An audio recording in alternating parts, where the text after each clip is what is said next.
Kapag adventure bike ang pag-uusapan, isa lang ang pumapasok sa ating isip, mahal.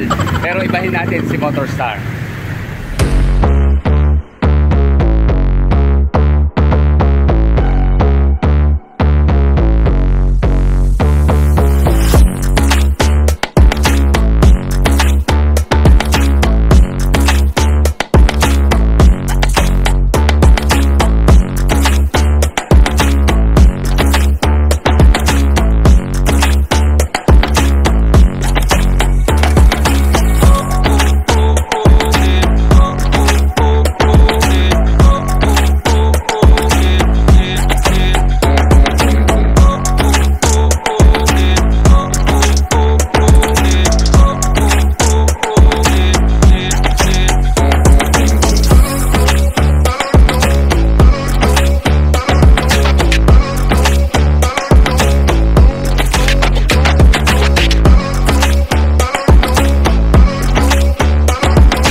Okay mga ka-riders, good morning po sa inyong lahat. Naandito po tayo sa Motorstar Santa Cruz, Laguna. Dumating na po yung iniintay natin na ADB ng Motorstar. Ayan po, nakakarga pa.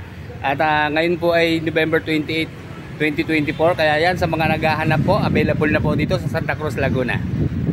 Nga pala mga ka-riders, sa San Pablo po meron na rin. Kagagaling lang po na itong nag-deliver. Nagbaba po sila ng isang kulay white doon. So dito nga po sa Santa Cruz, itong kulay black naman ang ibababa. Okay, mukhang dalawa lang ang available. Ito katabi niya si Easy Ride CL150 na FI, black and white, at saka isa pong Motorstar Easy Ride 150Q. Hindi ko lang alam kung ito ba ay FI or carb type.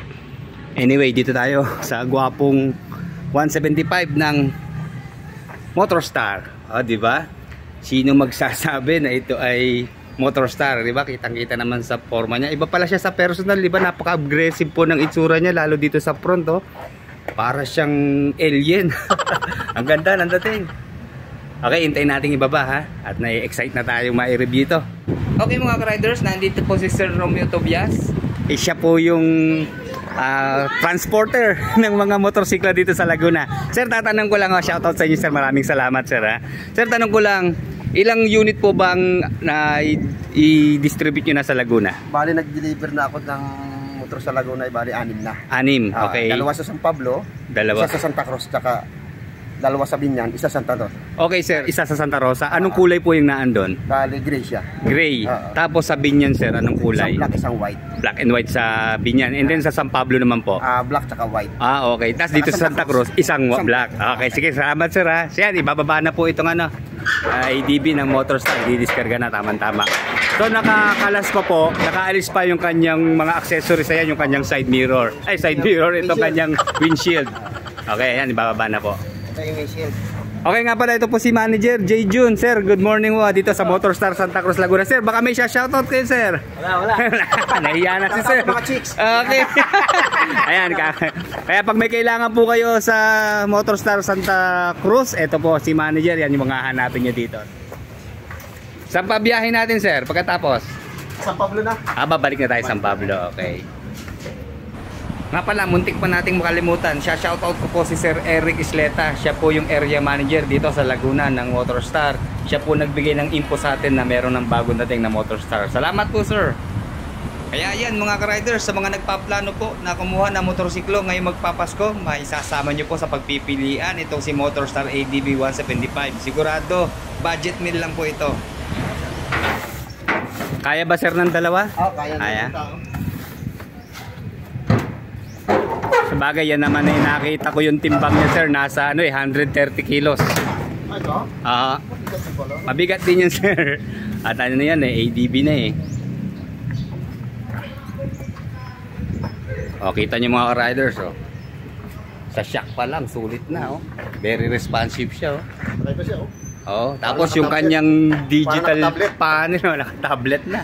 Ano mga size niya sir? Siguro may mga 7 inch ba? Meron sir. Sige, mamaya pagbaba. Ayan, pagtutulungan na kasi baka sumabit. Kailangan na itatlo.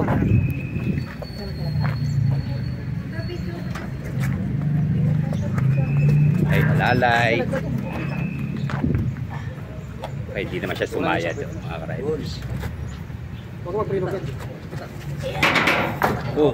Diba? Walang lagotok.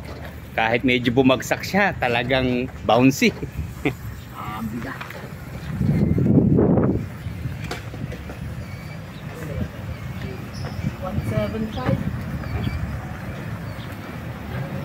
Alam niyo mga riders, almost the same siya ng engine specs ng Rossi RFI.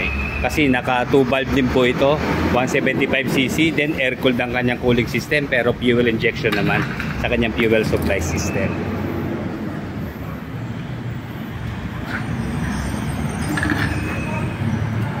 Ayan, diretso na agad dito sa kanilang display area.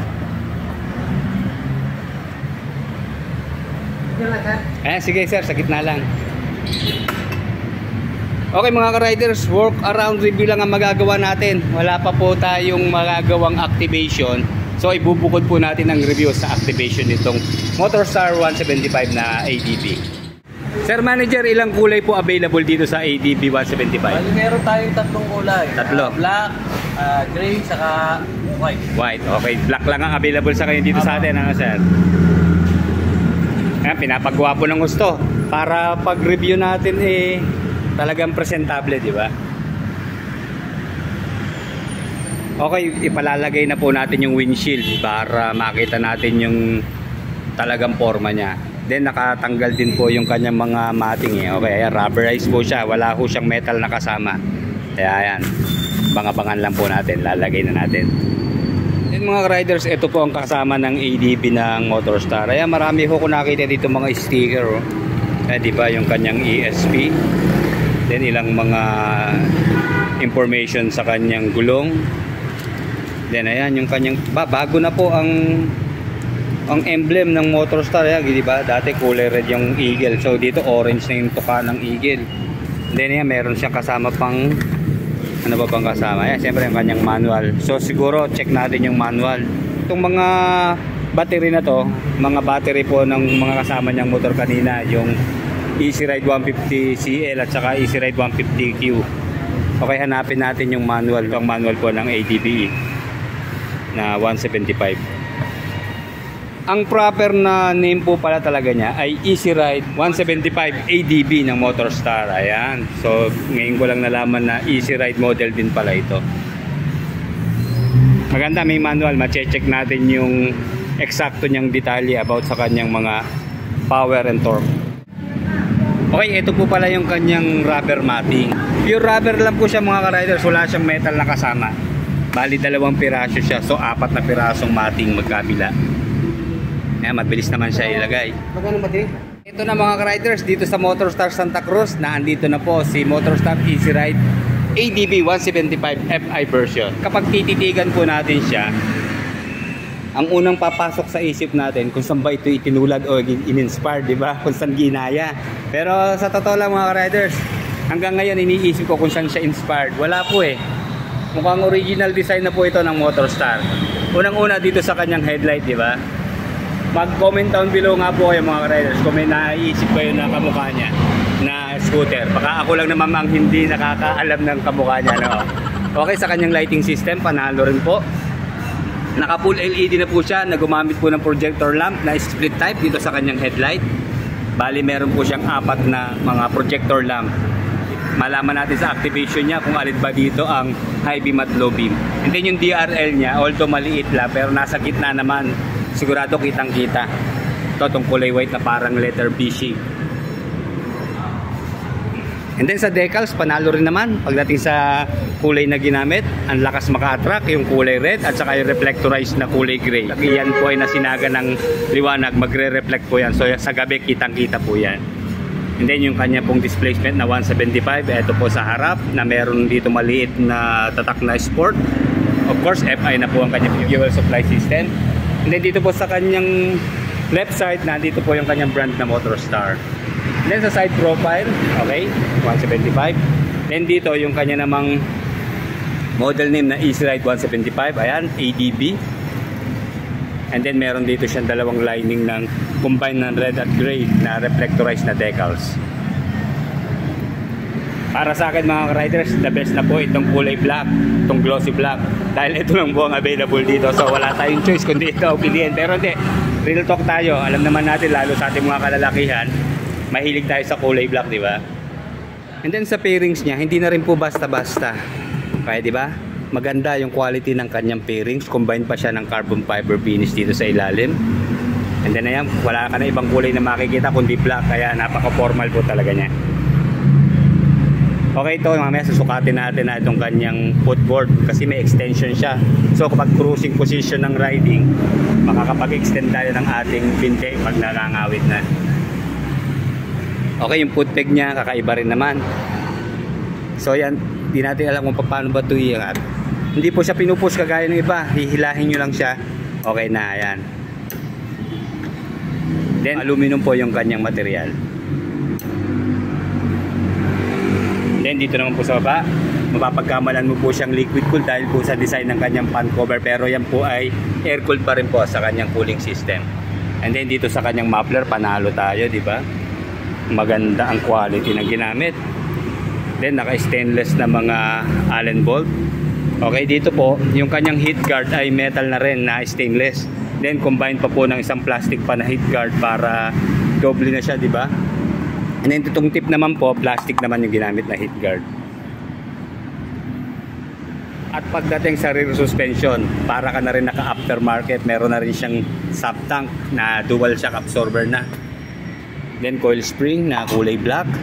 Wala ka nang papaldan dito mga ka-riders. And ito yung kanyang tire hugger sa loob, di ba? Mahaba na rin. Then may protection pa siyang rubber dito para hindi nga naman mapasok ng tubig o ng putik yung kanyang engine. Okay, dito naman po sa kanyang taillight, wala rin siyang tinularan, no? Kakaiba yung kanyang design ng taillight, no? Although narrow lang siya, maliit, pero very attractive na rin siya. Paporma. And then nakabukod po yung kanyang turning signals na hindi naman flexible. Pero maganda naman dito, all LED po ang ginamit sa kanyang lighting system pagdating dito sa tail. Of course, ito pong sa gitna yung kanyang stoplight, tail light pong magkabilang tabi. Then may kasama pong reflector, kabila. Dito po nakakabit sa kanyang plate holder.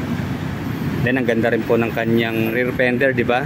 Hindi basta-basta rear fender lang, meron siyang shape, maporma. And then nakaka-carbon fiber po dito sa gitna. May reflector and then additional na lamp para sa ating plate number na LED rin ang ginamit. Okay, dito na tayo sa kanyang malupit na gulong. Ayan, di ba? Pang off-road na, dual sport na gulong. Mayroon pong sukat na 130 by 70 by 13 dito po sa rear. And then cordial tire po siya na naka-tubeless na. And then simple lang din sa kanyang mugs. Matte black ang kulay, malinis, walang decals na nakalagay. And then wala na po siyang kickstart mga ka-rider. Pero ang laki ng kanyang crankcase, di ba? Sa kanyang CVT. Of course, 175 po yan. And then napansin ko sa kanya pong side stand, medyo pasok siya sa loob, di ba? Hindi siya makakaabala kasi ayan, no? Parang protected siya dito sa kanyang footboard.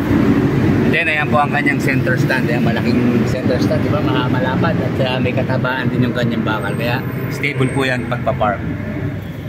Yun lang mga riders, maging aware po tayo. Wala pong kill switch sensor yung kanyang side stand. So kapag nakababa po yan, ay mag-i-start pa rin tayo.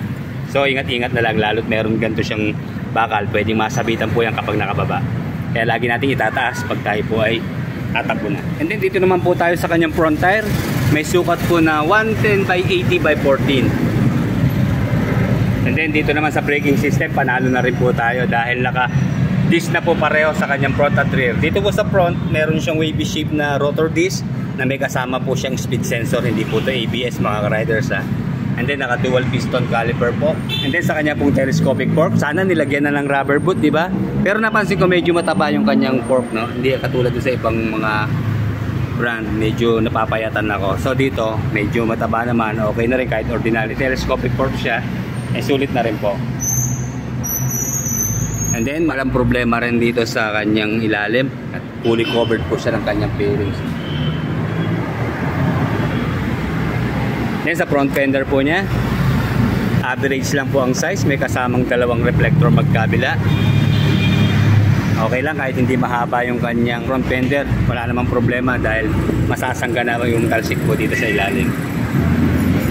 Okay, balik tayo sa front mga ka-riders. Ito napansin ko, parang pwede itong i-convert sa lalagyan ng mini driving light. Comment down below lang po mga ka-riders kung pwede itong butasan para malagyan ng additional na ilaw. Nga pala, LED rin po ang kanyang turning signals. Then maganda, mataas ang position, naka-vertical, kitang-kita po dito sa harap. Okay, balik na po tayo dito sa rear. Naka-single disc tip po na meron po single piston caliper. Wala lang po siyang CBS mga ka-riders At then itong isa pang maganda sa kanya, meron na po siyang built-in na top box bracket. Hindi na tayo bibili sa aftermarket. Alam niyo naman yung mga gantong bracket, lalo't pang ADB, mga mahal, di ba? Pero dito, aluminum na bracket na po ang nakalagay. Ayan, nakaabang na po yung kanyang mga kabitan ng bolt. So, box na lang po ang kailangan natin bilhin. Made of aluminum po siya mga riders, kaya medyo magaan lang po ito. And then sa kanya mong seat cover, panalo rin po. Kita nyo kahit single tone lang siya, quality na rin. Makapal po ang kanyang seat cover. Maganda po yung kanyang stitches dito sa gitna. Naka double stitch pa rin po dito sa back rider seat. Then ang ganda po ng tabas niya, yung shape. At na to ang kanyang stopper, di ba? Malalim. And then malambot din naman po yung kanyang foam. Then nandito po siyempre yung kanyang brand na Motorstar. Ang maganda, itsura lang siyang madulas pero makapit po ito, yung ganitong klase na texture ng seat cover. Makapit ito sa ating pantalon. Okay, bukas na po yung kanyang upuan. Dito sa under seat niya, napansin nyo, di ba, mahaba pero mukhang makitid po siya. Okay, magsukat po tayo ng helmet. Nahihiwagaan ako, hindi ko alam kung kakasya ba o hindi ang isang full face helmet. Ito po yung ating H&J po ito, itong helmet na to. Ayun lang mga ka-riders, hindi po pwede. Aabutin po tayo sa kanyang upuan. So, obviously, dahil meron naman pong top box bracket, maglagay na lang po tayo ng top box. Hindi po pwede rito. Sa tingin ko kahit half face, hindi po pwede. So, may lalagay natin dito, marami pa rin naman. Yung ating kapote, mga documents, mga tools, at saka rain cover ng motorsiklo. Maluwag pa po yan. And then dito naman po sa kanyang fuel tank capacity, nasa 10.2 liters po ang kanyang full tank.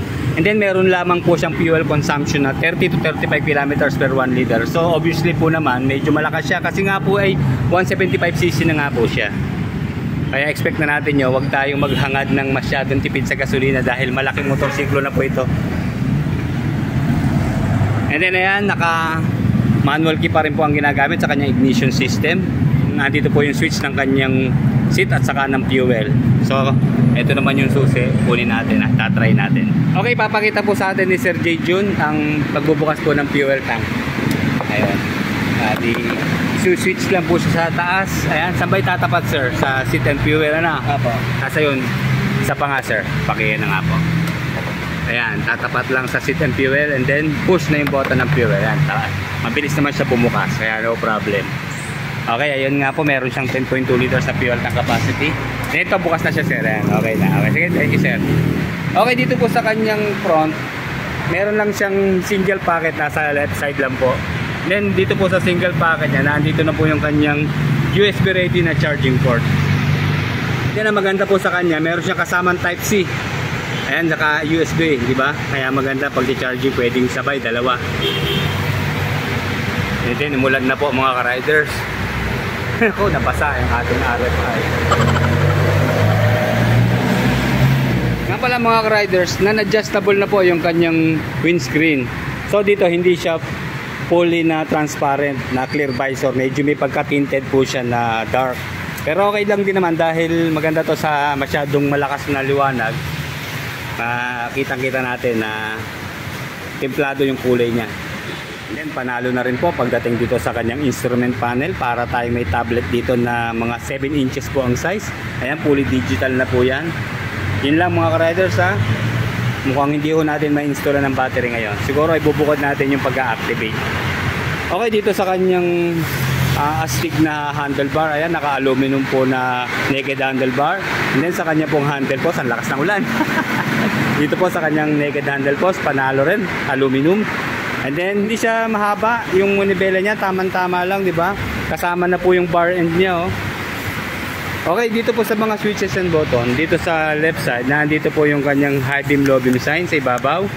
And then nakabukod po yung passing light ito sa harap. And then ang horn niya nandito po sa gitna, itong kulay gray na button. And then turning signals po na left and right. Dito po sa kabila, ayan, meron pong switch ang headlight at DRL, switch on, switch off. And then may ambulansya. At then ito po yung kanyang kill switch. At sa ilalim po ito yung kanyang electric starter push button. Then of course yung kanyang brake master magkabila. Dahil pareho po siya naka disc brake. Ayan. Nga pala mga riders, meron lang po siyang 900 ml na engine oil capacity. Medyo malalim lang po yung pwesto ng lalagyan ng engine oil. Pero okay lang, mahaba po yung kanyang cap. Kaya mapipihit pa rin natin ang kamay. And then meron lang po siyang 100 ml na gear oil capacity. Okay, itsurang mabigat po siya mga riders sa kanyang dimension. Pero meron lamang po siyang 130 kilos na dry weight. And then sa kanya pong engine specs, 4-stroke, single cylinder, 2-valve, single overhead cam, air-cooled sa kanyang cooling system, pero fuel injected po sa kanyang fuel supply system, 168.8cc displacement, maximum power of 11.5 horsepower at 8,000 RPM, and maximum torque of 12.4 Nm at 5,000 RPM. Okay, maganda po yung kanyang side stand. Magandang pagkakatagilid. Kaya hindi na tayo mag-a-adjust ng side stand. Okay, sakay na tayo mga riders ha. Oops, ingat-ingat lang. Okay, dahil malapad po yung kanyang upuan, medyo tiyad po tayo ha. Although 770mm lang po ang kanyang seat height at 130mm naman sa kanyang ground clearance. Overall naman, okay lang. Kahit medyo tiyad tayo, pero abot pa rin naman. And then napansin ko medyo malapit po yung handlebar sa atin. Okay lang sa mga maigsi ang braso, pero sa ating mahaba po ang braso, medyo aatras po tayo. At mahaba naman yung kanyang upuan. Okay, ayan. Yan, eksakto na. Kita nyo. Pwedeng naka-stretch ang ating braso, pwedeng medyo nakakurbada. And then, unahin natin sa turning radius ha. O, kita nyo, layo po. Mga 4 inches na distansya mula sa ating kita. Kaya no problem sa mga sharp curve. Malaking space po niya. Although nalalapitan po talaga ako sa distansya pero okay lang, hindi naman naabot sa ating hita pag tayo liliko. Okay, dito sa kanya pong fuel tank, pwede po natin magamit space to, lalagyan ng isang bag. Then check natin yung kanyang floorboard. Ayan, ang mahaba naman. And then pag mag-i-extend tayo ng pag cruising position, medyo stress lang natin at mahaba naman yung upuan. Ayos na ayos po siya mga riders. Magagamit natin siya pag unat-unat. Okay, unahin natin yung kanyang rear brake na disc. Okay, dito maganda po ang kapit oh. Half press, palo na kagad siya, kagat na agad. Maganda ang preno po sa rear. And then dito sa front, tignan natin kung parehos lang ha. Mas malakas po sa rear dito kasi yan, ramdam ko po medyo lamot-lambot ang kanyang front disc, pero okay lang din naman. Tama-tama lang po ang timpla overall. And then sa kanya pong dual shock na suspension, ito panalo na rin po ito, no problem, ang lambot. Yan, sumusunod siya, wala kang marinig na lagu-lagutok at langit-ngit. Grabe, hindi mo siya iisipin ng Motorstar, di ba? Alam naman natin tayong mga sanay sa mga China bike. By the way, made in China po motorsiklo na to. Ang laki na po talaga na naging improvement kasi dati mga ilang gamitan lang, di ba? Naglalangit-ngitan na, nagkakalansingan na. Pero ngayon po, marami naman tayong feedback na napapanood. Malaki po talaga naging improvement. Sumasabay na sila sa quality ng mga Big 4. Heto na ang Motorstar, pangmasang motorsiklo. Maayos na serbisyo, kilala sa lugar nyo. Asahan ang performance, asahan ang kalidad. Handa itong maglingkod sa wala pang motorsiklo. Punta na sa Motorstar, malapit sa lugar nyo. Magagandang motorsiklo, kilala sa lugar nyo. Asahan ang performance, asahan ang quality. Handa itong maglingkod sa wala pang motor. Eto na ang Motorstar.